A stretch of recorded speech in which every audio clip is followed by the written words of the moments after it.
Welcome to my channel. Ethan Caldwell woke up at 6:03 a.m. to the sound of his own breathing, shallow, panicked, like he'd been running in his sleep. But the breathing wasn't his. It was higher, softer.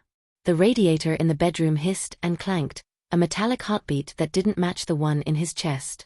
The air smelled of lavender fabric softener, Downy April Fresh, the one Mom bought in bulk at Costco, vanilla candle wax, Yankee Candle vanilla cupcake, half burned on the dresser, and something new, something floral, cloying, like jasmine left too long in a vase, mixed with the faint metallic tang of fear. His sheets were tangled around legs that felt wrong. Shorter, smoother, curved, the satin brushing skin that prickled with goosebumps. A weight on his chest shifted when he breathed. Heavy. Real. Warm. He sat up. The movement sent long hair cascading over his shoulders. Chestnut brown, thick, wavy, with caramel highlights from last month's salon trip at Glow Salon on Halsted. His hands, smaller, delicate, nails grown into perfect nude almond-shaped acrylics with a glossy top coat, shot to his face. Cheekbones high. Lips full. Jaw soft. No stubble. No Adam's apple. Just smooth, flawless skin that felt foreign under trembling fingers. He screamed. The sound came out high. Melodic. Feminine. A voice he recognized, Elara Caldwell's voice. His sister's voice. The full-length mirror on the closet door stared back. Elara Caldwell stared back. He was in her body. His twin sister's body. Ethan was 17. 5 feet 11 inches. 165 pounds. Senior at Lincoln Park High School, AP Calculus, varsity track, college apps due in 6 weeks. He could solve a quadratic in 30 seconds, charm a teacher with a half-smile that never reached his hazel eyes, and still feel like a ghost in his own skin. But now he was 17. 5 feet 4 inches. 115 pounds. Elara Caldwell. Cheerleader. Honor roll. Girl. The bedroom was Elara's, not his basement lair with the gaming PC and LED strips. Fairy lights strung over the headboard in a perfect heart shape, glowing soft pink.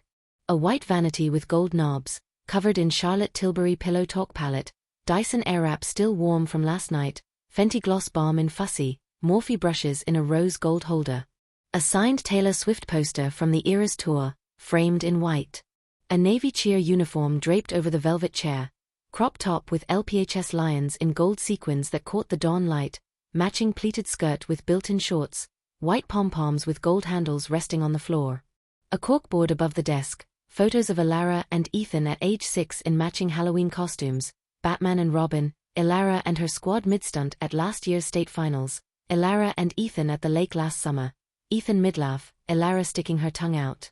Ethan, she, stumbled out of bed. Bare feet sank into the lavender shag rug, soft and warm. The floor felt farther away. She wobbled. Caught the edge of the vanity. Knocked over a perfume bottle, Ariana Grande Cloud. It spilled across the white wood. Sweet. Cloying. Floral. The scent filled the room like a spell. Her phone, Elara's phone, rose gold iPhone 14 Pro Max with a rhinestone case that spelled EC in cursive, buzzed on the nightstand. The Caldwell matriarch magic has awakened. You have 7 days to convince your mother to reverse it. Fail and remain Elara Caldwell forever. Task 1. Attend school as Elara. 7:30 a.m. sharp. Uniform, full cheer practice attire. Hair in high pony with gold bow. No deviations. She stared. The lock screen, a selfie of Elara, this body, pouting at Starbucks on Clark Street, iced caramel macchiato with extra foam, extra drizzle, extra whip, gold manicure matching the cup sleeve. Footsteps in the hall. Bare feet. Soft. Familiar. The door pushed open slowly. Mom stood there. 44 years old. Chestnut brown hair in a messy bun. No makeup, but eyes sharp as broken glass, warm like fresh coffee. Wearing a silk robe, monogrammed SC in gold thread on the left breast. Eyes sharp as broken glass but wet, like she'd been crying. Elara, she whispered. My baby girl. You're awake. Ethan opened his mouth. The voice, Elara's voice, came out soft, melodic, with that slight Chicago lilt, Mom. Sarah Caldwell's eyes widened, then filled with tears. "Oh, sweetheart. You remember." Ethan lunged forward, grabbed her wrists, acrylics digging into silk. "What did you do to me? Where's Ethan? Where's my body?" Mom pulled away gently, like swatting a fly. Sat on the edge of the bed. The mattress dipped under her weight. The fairy lights flickered. "The Caldwell matriarch magic," she said, voice low, like telling a bedtime story. "Every generation, the bloodline needs a daughter. A perfect one. To carry the magic. The legacy. The name. You were supposed to be Elara. From the start. But you fought it. Chose track. Chose Ethan. So the magic chose the next closest vessel, your twin. Your mirror." Ethan backed up. Into the vanity. Perfume bottles clinked like wind chimes. Her reflection in the mirror, Elara's reflection, looked terrified. "I'm not your daughter," she whispered. "I'm Ethan." Mom stood. Walked to the vanity. Picked up a hairbrush, boar bristle, gold handle. Began brushing Ethan's, no Elara's hair. Slow. Methodical. Like she'd done it 1,000 times. "You are now," she said. "And you always were in a way. I saw it in you. The way you looked at Elara's dresses. The way you lingered when she did her makeup. The way you watched her in the mirror when you thought no one was looking." Ethan's stomach dropped. She knew. Mom pointed to the vanity drawer. "Open it." Hands shaking, acrylics trembling, Ethan knelt. The drawer was gold, lined with velvet. Inside, a leather-bound spellbook, cover cracked, symbol of a blooming lotus burned into the leather with silver foil. A gold locket with a moonstone center, chain delicate as spider silk. A vial of shimmering silver liquid potion, swirling like liquid moonlight. A Polaroid, Mom at 17 pregnant, standing in this very room, hand on belly smiling. On the back, in perfect cursive, "For my daughter. Whenever she's ready. Mom." Ethan lifted the spellbook. It was warm to the touch. Pages yellowed, ink faded but glowing faintly silver. The first page materialized as she opened it. To reverse the Caldwell matriarch magic, the transformed must complete the 7 days of legacy. Fail any day and the change is eternal. Day 1, lead cheer warm-up at Lincoln Park High. Nail the halftime routine at tonight's game. Post proof on Instagram with hashtag #LionCaptain and tag at LPHS Cheer. Location, LPHS Gym. Time, 7:30 a.m. sharp. The phone buzzed again. 7:30 a.m. approaches. 87 minutes. Wear the locket. Bring the pom-poms. Hair in high pony with gold ribbon bow.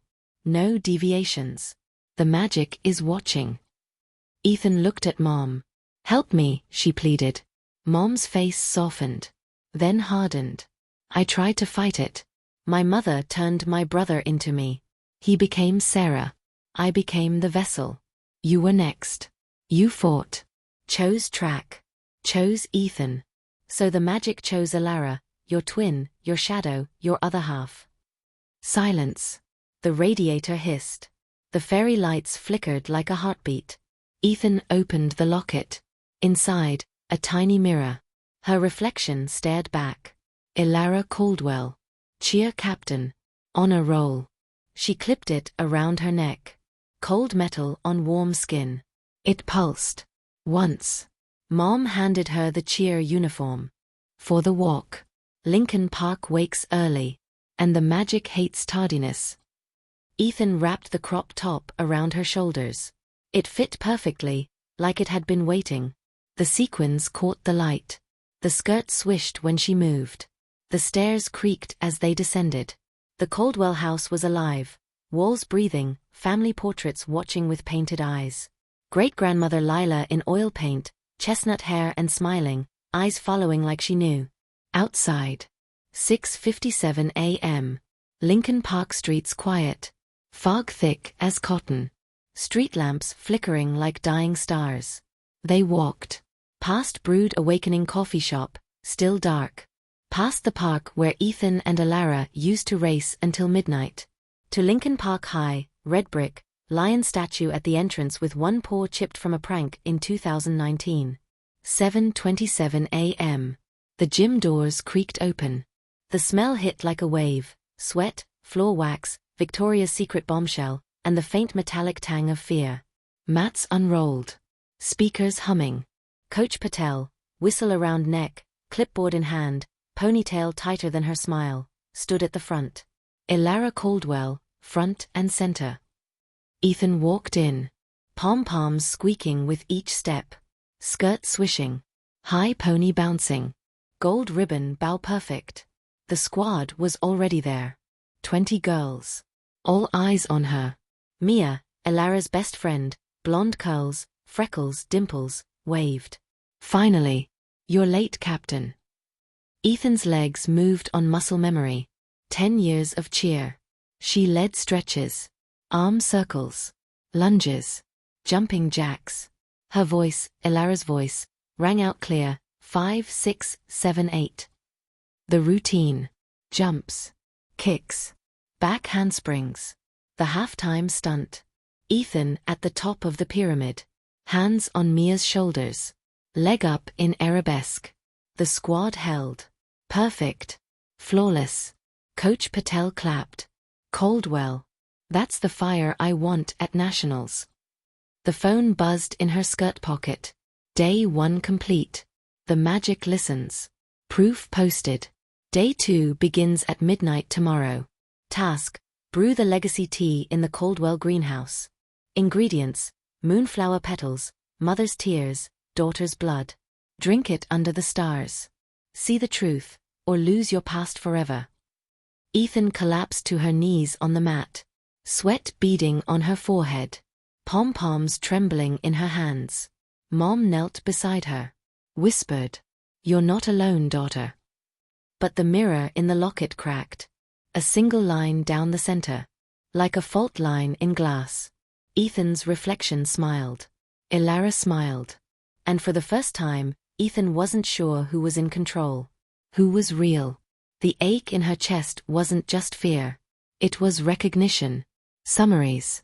No repeats. Every heartbeat, every click of a heel, every whisper of silk, every tear, every lie, every truth, every breath, every tremble, every second of dread, every scent, every sound, every shadow, every mirror crack, every candle flicker, every ancient word, every family secret, every mother's smile, every daughter's scream, every heartbeat in the silence, every ache in the chest, every tear on silk, every desperate plea, every forbidden spell, every breakfast table, every school hallway, every midnight ritual, every pyramid stunt, every locker whisper, every soccer field roar, every family dinner, every locket pulse, every potion swirl is here. Ilara Caldwell, formerly Ethan, woke up at 5:47 a.m. to the sound of an alarm that wasn't hers, a bright pop remix of Flowers by Miley Cyrus. The radiator in the bedroom hissed and clanked, a metallic heartbeat that still didn't match the one in her chest. The air smelled of lavender fabric softener, downy April fresh, vanilla candle wax, Yankee vanilla cupcake, now fully burned down to the wick, and something new, something metallic, like ozone after a storm, mixed with the faint sweetness of magic. The sheets were lavender. Satin. The bed was queen, and it was hers now. A sticky note on the nightstand fluttered in the draft from the cracked window. Captain meeting 6 a.m. sharp. Bring energy. Coach P. Ilara stared at the handwriting. The loop on the Y. The tiny lion doodle. But the note was for her. She sat up.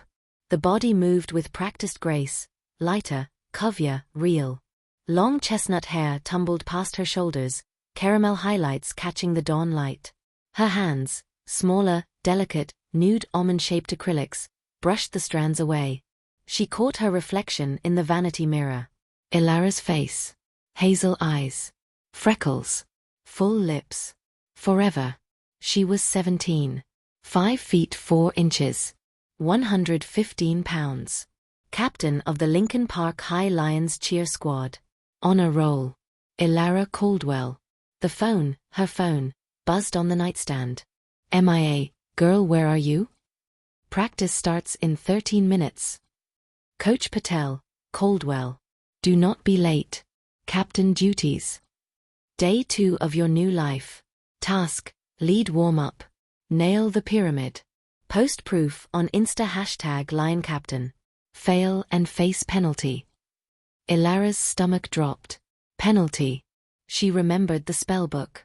The glowing silver text. Eternal. Footsteps in the hall. Mom's voice. Ilara? You up? Pancakes in 10. Ilara froze. Heart in throat. The door pushed open. Mom stepped in. Chestnut hair in a messy bun. No makeup, but eyes sharp as broken glass, warm like fresh coffee. Wearing a silk robe, monogrammed SC in gold. Morning, Captain, Mom said, smiling. You okay? You look different. Ilara opened her mouth. Her voice, Ilara's voice, came out bright, confident. Just tired, Mom. Late night TikToks. Mom frowned. Save the energy for practice. Your brother already left for morning conditioning. Brother. Ethan. In her old body. Ilara's blood ran cold. She dressed in autopilot. Black Lululemon leggings. Gold Nike sports bra. Cropped LPHS cheer hoodie. White jazz shoes. Hair in a high pony with gold bow. Makeup, Charlotte Tilbury foundation, Morphe contour, Too Faced Better Than Sex mascara, Fenty Fussy gloss. She looked in the mirror. Ilara Caldwell. Captain. Queen. Girl. The L train at 5:55 a.m. She stood the whole way, one hand gripping the pole, the other clutching her sequined backpack. At Fullerton, she got off. The air smelled like hot dogs and wet leaves. She walked the 3 blocks to school faster than necessary. Lincoln Park High. Red brick. Lockers slamming. She badge swiped in at 6:08. The gym smelled like sweat, floor wax, and Victoria's Secret bombshell. Mia was already there. 5 feet 6 inches. Blonde curls. Freckles. Best friend. Finally. Mia hissed. You're late. Coach is pissed. Ilara forced a smile. Ilara's dimples. Sorry. Alarm glitch. Coach Patel stood at the front. Whistle. Clipboard. Ponytail tighter than her smile. Caldwell. Warm up. Now. Ilara's legs moved on muscle memory. 10 years of cheer. She led stretches. Arm circles. Lunges. Jumping jacks. The team followed. 20 girls. All eyes on her. The routine. Turns. Leaps. Hip rolls. The pyramid. Ilara at the top.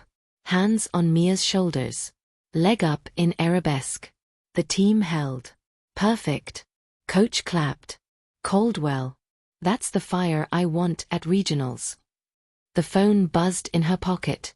Unknown number. Task complete. Proof posted. Day 2 success. New task tomorrow. Ilara exhaled. For now. Lunch. Cafeteria. Pizza slice. She sat with Mia and the cheer squad. They talked about choreography. Gossip. Boys. The quarterback, Marcus, winked from across the room. Mia nudged her. He's into you, Ilara. Ask him to homecoming. Ilara's stomach flipped. Boys. After school. Soccer field. She watched from the bleachers. Ethan, in her old body, scored a hat trick. The crowd roared. Caldwell. Caldwell. He looked up. Met her eyes. Smirked. Her smirk. The phone buzzed. Ethan, formerly Ilara, how's Captain Life, sis? Miss your cleats yet? Ilara typed back. Ilara, formerly Ethan, we need to talk. Tonight. Ethan, no need. I'm good. You're good. We're both winning. Ilara, this isn't a game. Ethan, it is now. Home. Dinner. Mom made chicken parmesan. Dad asked Ethan about soccer. Mom asked Ilara about cheer. Captain duties going well? Mom asked. Ilara nodded. Forced a smile. Ethan, tall, confident, free, ate 3 helpings. Winked at her across the table. Bedroom. 11:47 p.m. Ilara sat at the vanity. Removed makeup with micellar water. Cotton pads black with mascara. The spell book. Still on the shelf. Half open. Label now read. Caldwell Matriarch Magic, locked. No reverse without mutual consent. Penalties for attempted sabotage. She opened the bottom drawer. A second vial. Full. Note taped. Phase 2, memory sync. Apply at midnight to merge memories. One mind. Two bodies. Forever. Choose wisely. Her hands shook. The phone buzzed. Midnight approaches. Apply phase 2 or face penalty 1, public exposure of your secret diary. Ilara's blood ran cold. The diary. Under the loose floorboard. Every secret. Every fantasy. Every, I wish I was Ilara. 11 hours 59 minutes and 3 seconds. She unscrewed the lid. The potion was pearlescent. Smelled like vanilla and ozone. 11 hours 59 minutes and 30 seconds. She scooped a dollop. Hovered over her wrist. 11 hours 59 minutes and 50 seconds. The door creaked. Ethan, in her old body, stood in the doorway. Soccer jersey. Smirk. Don't. Ilara froze. He stepped in. Closed the door. I know about phase 2. He held up a third vial. Full. Memory block. Apply to prevent merge. One use only. Ilara's voice cracked. You'd let them expose me? Ethan's eyes, her old eyes, softened. Just for a second. I don't want to hurt you. Then hardened. But I'm not going back. He uncapped the memory block. Smeared it on her neck. The vial in Ilara's hand glowed red. Penalty 1 initiated. Diary posting to school forum in 3, 2. Ilara screamed. Dropped the phase 2 vial. It shattered. Potion splattered. Absorbed into the rug. The phone buzzed. Penalty delayed. New task, homecoming court speech. Deliver as Ilara. Convince the school you're the real captain. Fail and diary goes live. Ethan looked at the shattered vial. Then at Ilara. You're in deep now, sis. He walked out. Door clicked shut. Ilara collapsed. Knees on the rug. Tears on freckled cheeks. The mirror stared. Ilara stared back. Captain. Queen. Girl. Forever. But now the school would know. Unless she played the game. The phone buzzed one last time. Homecoming is in 7 days. Prepare your speech. And remember, every lie has a price. The fairy lights flickered. The radiator hissed. And somewhere down the hall, Ethan's old laugh echoed, deep, triumphant, free.